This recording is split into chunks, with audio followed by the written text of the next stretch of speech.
Hey folks, this is Rhykker, and today we're going to be taking a look at upcoming action RPG Superfuse. Superfuse is a cel-shaded comic book style hack and slash aRPG that's set in the future within our solar system, taking place specifically on the asteroid Eros, but we eventually get to explore other places within our solar system. Also, this game can be played solo, or you can play it in a party of up to 4 people as co-op. We're going to thank publisher Raw Fury for sponsoring this video, and while this video is sponsored, I've also been playing this game on my Twitch stream, unsponsored, just for fun, because I particularly enjoy playing around with this game's Fuse system, which we're going to get to in a little bit.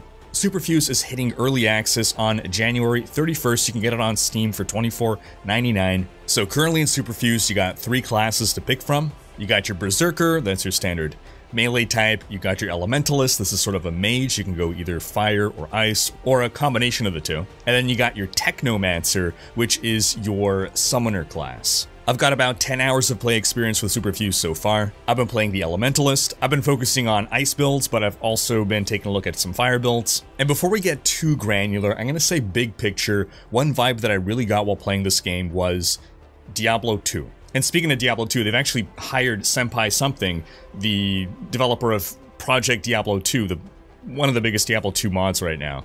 So all that to say, I do get some classic aRPG vibes from Superfuse. Now in the build that I played, there's a main campaign. It takes a few hours to complete that. I did manage to complete it within my 10 hours. Probably it took me, I don't know, maybe 8, I want to say. Roughly 8 hours. That's while experimenting around. And they already have an end game system implemented. We'll show that in a little bit. But let's start taking a look at what a class build looks like here. So we're going to bring up the talent tree. Every time you level up, you're going to gain a point to spend in your talent tree. Elementalist, you can have either fire or ice, or you can allocate points between the two. I've been focusing on ice. Every point that you put into the main mastery, Ice Mastery in this case, is going to give you some health, energy, some other attributes, and then in this case, ice damage, armor, and elemental resistance. Furthermore, as you're putting points into this main tree, you proceed along the DNA path and you unlock additional skills. Furthermore, you're also reaching benchmarks here where you can start to put points into these little side nodes. So you got to be making decisions. All right, do I want to keep putting into the main path to get these little stat boosts plus unlock additional skills, or do I want to start filling in some of these other nodes for, say, extra damage, extra armor, extra block chance? Now in my case, I experimented around a bit. I respec. Respec seems free up to a certain point. I think it's at level 20 that it starts to cost you. There's a vendor in town where you can respec. So my first plan was to beeline all the way to Glacier. This is an AoE skill. And then once I got that, I started filling in these other nodes. But then I found that ranged enemies were hitting me like a truck. I was spending way too much time just dodging ranged enemy fire. I really wanted to get Ice Wall, so I respec'd and I just blasted all the way to Ice Wall, and that really helped my game, changed my strategy. I don't know if you could have told from the gameplay you were seeing, but generally what I do, I lay down Chill. This is an AoE on the floor, it chills enemies, slows them, great debuff. This character altogether is a tankier, more support type build compared to fire that's more DPS. So I lay down my Chill, really good for party play as well, and then I start slamming down the Glacier with the big AoE. Got the Ice Wall, was using that. Then I went all the way over to Comet. I want to test that one out. I liked it as a skill, but I found that I actually couldn't get good fuse synergy with the fuses I had found. This will make sense a little bit later. For now, let's just say that there are drops that can modify your skills and empower your skills in a different way. And then the last node here is a passive. You're immune to freeze and chill effects. I figured I don't need to go for that just yet. So after I got Comet, I decided to respec, and I'm going to stop at Ice Wall, and now I've started to fill in these other nodes. But again, depending on the kind of build that you want to go for, you can find yourself doing different things, and I'm actually very tempted right now to respec again, get all the way up to Ice Wall, and then put points in Fire all the way up to Torch. Why? Because not only does this deal damage to enemies around you, which I don't super care about, you then quickly regenerate energy, which is your mana in this game. Mana, everyone gives me crap when I say mana. I swear I only say mana in videos. In real life, I always call it mana. I don't know why. Anyway, on top of your talents, then come the skills. So you unlock the skills again by putting into your masteries. You can equip the skills. You can have up to 6 skills equipped. And then for every skill, you have this hex grid. And this is where you start applying fuses. Now, the fuse system is the most exciting part of this game. The game is called Superfuse. It knows what its main draw is. So these fuses, you get them as drops. And there's different kinds of fuses. Fuses modify your skills. So you have on start, these trigger at the start of when you activate the skill. On hit, once the skill hits an enemy, this triggers. On kill, on end, or just passive applying all the time. So, for instance, energy cost reduction. And you'll note that some of these are grayed out because not every fuse will apply to every skill. This skill here, Ice Wall, is Conjuration, Wall, Collidable. So different fuses, for instance here, requires Collidable. So if I apply Deflect to my Ice Wall, then enemy projectiles are going to collide and bounce back off of the Ice Wall. So let's take a look at my Ice Shard right now. That was actually what you were seeing in the gameplay just before, as I have a whole bunch of fuses applied. Now, I have homing. Projectiles home in on nearby targets. It's good I don't miss, but there's another reason for that, and that's because I've applied a whole lot of split.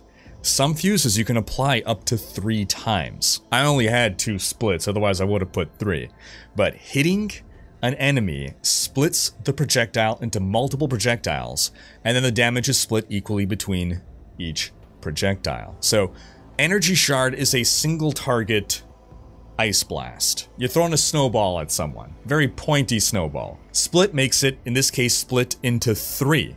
You can see here, split amount is 3, and this actually rolls on a range. So your fuses, you might get them to roll max or min, or somewhere in the middle. So there's a whole itemization game to getting not just the fuse you want, but you also want to get the best versions of the fuse. Now this is demonstrated a bit more over here on Pierce. You can see this one is a low roll, minimum roll 30% pierce chance, whereas this pierce is a max roll 40% pierce chance. But back to split for a moment. So we're splitting now into 3 projectiles, then again another split into 3, so we're splitting into 6 projectiles.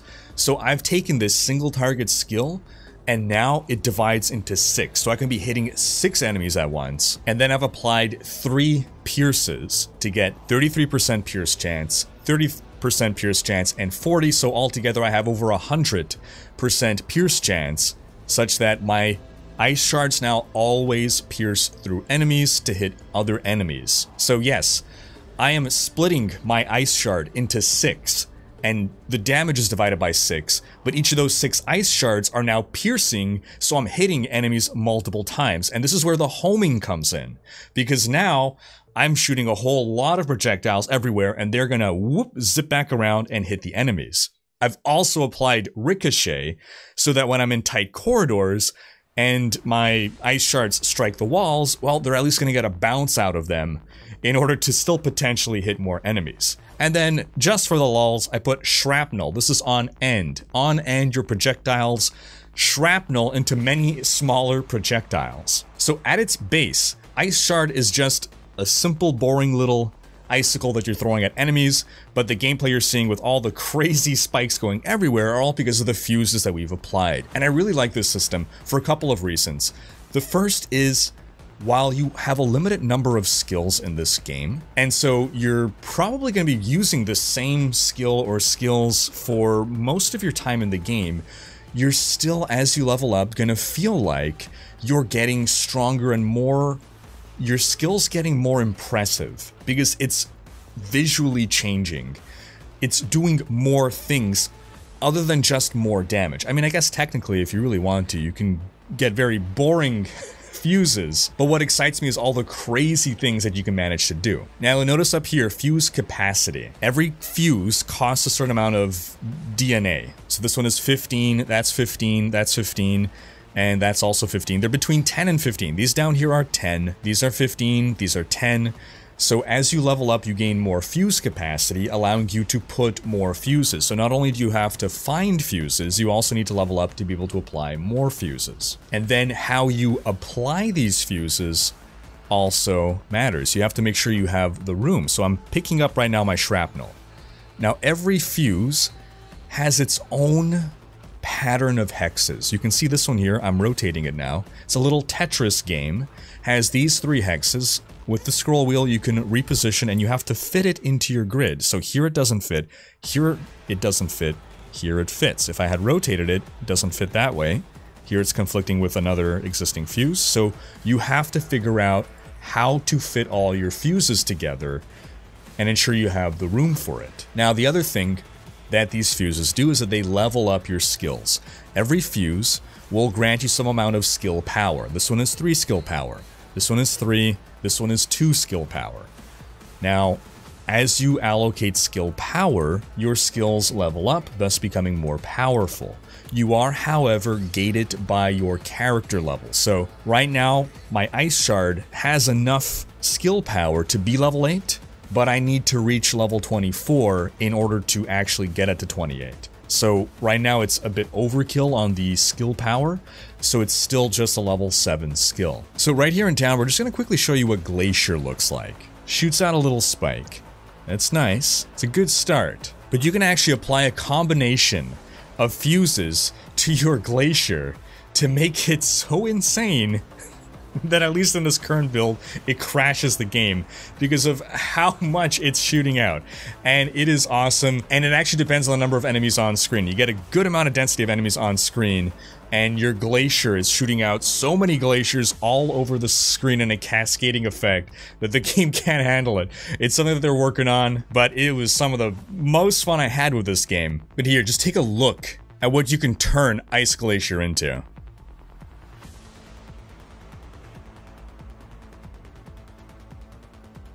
So there's just so much potential here with so many interactions with these fuses. We'll quickly just go over others to tell you the possibilities. There's Zigzag here. Projectiles are going to deal more damage, but they're going to zigzag. So that could be a good thing or a bad thing to you. If you're trying to directly hit an enemy, well, the zigzag is going to throw you off. But if you combine that with homing, well, all of a sudden, the zigzag doesn't hurt you. You can speed up projectiles, you can slow down projectiles. On hit, you can stun. You can do more crit damage, you can do knockback. On kill, there's a lot of these lucky looters, so this is how you can increase your drop chance. But again, you're deciding, do I want to sacrifice my skill power for more drop chance, more credits, that's the game's gold. The passives here, just more raw cold damage, for instance, crit chance, projectile range. This would just add raw ice damage. This is not to spells though, this is to attacks. So if you're going on a Berserker, for instance, or otherwise you're doing an attack-based build, then Ice Strike, and it's various other, you know, I'm sure there's Fire Strike and whatever other strike you can use as well. There's armor stacks, energy, impact radius. That's one I like to use with Glacier. Faster hits for more attack speed, chance to cause shock. Now, is this completely novel in the sense that have we never had a game before where you have a main skill and you can apply support gems? Of course not, but to have this much that you can apply, that's what really excites me. I mean, I'm not even end game and I got 1, 2, 3, 4, 5, 6, 7, 8, and I got room for probably a couple more here. Actually, room for a few more, in fact. And again, it's that feeling of progression, of your skill becoming more and more awesome. Now, in this case, I've slammed it all onto one skill, but in other setups, I did have my chill. I applied a bunch of impact radius. So chill by itself, you know, this is the size of it, but I had enough impact radius that it was taking up almost the whole screen. So really powerful CC. Now, if we pull up our inventory here, itemization, you got a number of different itemization slots. On my build right now, I'm still using one unique item, these God's Messengers boots, because of the 30% move speed on there that I really enjoyed. But these are what the affixes look like. You got your resistances. As far as I can tell, uniques just tend to be items with very good stats that you probably can't otherwise get. I've got a collection of other uniques over here. I was using this armor for quite a while, The Quatli over here gives move speed on an axe. Firo's Balance grants some evasion. The Berserker has like fist weapons. These grant some life leech, very nice. Also lightning resistance and lightning damage. My understanding is that the Berserker has a lightning build that you can go with. Evisceration here, 2% crit chance, 20% crit damage. If we go look at our detailed stats over here, you can see your defensive, your offensive, your miscellaneous. Now in my inventory top row, you're going to see I keep a lot of things on me. And this ties into the game's potion system. So they're called boosters in this game, and they hold up to 6 charges. So this is a sort of a combination of Diablo 2 potions and Path of Exile flasks. So you have these boosters, you can consume them. There's health boosters, there's energy boosters, there's also hybrid boosters that do both. You also have utility boosters that can boost your armor, that can boost your move speed. I just happen to be running 2 health, an energy, and a hybrid, but I kind of want to swap out one of my healths for probably utility booster. I've not been using those. Anyway, the difference is instead of refilling your charges by killing enemies like in Path of Exile, you refill them by finding health charges. So these items are going to drop all over the place. Charges, booster charges. If your boosters currently are not maxed, then when you pick up a charge, it automatically adds a charge to your booster. But once you are maxed at 6, any additional charges you pick up become items that you hold in your inventory. And you can also go to a vendor and purchase these charges, which I would recommend doing if... if you're out. It's always good because this is a game where you are, like Diablo 2, like Path of Exile, spamming your charges. You're spamming your boosters, or at least I was, because as you're applying more and more fuses to your main attack skill, that's going to up the mana cost. That's one aspect that we didn't really take a look at there, but you can see, plus 15 energy cost, plus 15% energy cost. So that energy cost, you know, it starts off at its base very low, but eventually you're doubling, you're tripling, you're putting a whole lot of extra cost. And unless you want to spend a whole lot on, you know, put a bunch of energy cost reduction nodes, it feels more efficient to me to just constantly spam your energy potions and max out your damage as much as possible. So again, Leon over here is where you're going to buy more of your charges. If you want to start off with your tiny boosters, you can get those as well. Resistance boosters as well, in addition to armor. You'll also have your portal beacons. These are your town portals, your scrolls of town portal. You also have your item scanner. These are your identify scrolls. Again, it should all feel very familiar to D2 players. We even have a gambler over here. Alex is a gambler. I got myself some nice rings that add plus 3% max spell damage. You've also got over here your dye vendor, I guess is the way to say it, so you can change the colors of your outfit entirely as you see fit. Up here to the right is Shade, where you can respec. My respec cost has gone up to 11,000. Baits over here, that's where you're gonna get most of your missions as you're going through the missions. This is how many missions I went through before I got to the endgame stuff, which again, we're gonna show you in a moment here. These are all the different regions with the different waypoints. This here in the middle of town, this is your waypoint system. So let's go and travel to the solar system. This is your end game. And so you got your solar system laid out, and what they have here is a nice base for an endgame system to build upon. Sort of your typical, you know, mapping system. They've laid out a bunch of potential missions here. You can see mousing over. You have, first off, is it a strong enemy mission? Is it easier enemies? Is it adept? Then you see there's different objectives. Stop the elite squad. Stop the elite squad, hunt the elites, hunt the boss. Then you have positive and negative modifiers. 130% luck, 170% credits drop amount, so higher risk, higher reward. Compare that to the easier enemies, plus 5% experience on kill, 60% credits drop amount, again compared to 170% credits drop amount. But then you got the difficulty modifiers, plus 25% enemy all damage, plus 15% enemy life leech, plus 2 enemy level. So enemies will scale to your level, but then you have your plus 2, or you could have your -1 enemy level on the easier contracts, plus 45% enemy attack speed, etc. This is all modeled after the solar system, so I believe this here is, what, Neptune? Yeah, we got Neptune over here.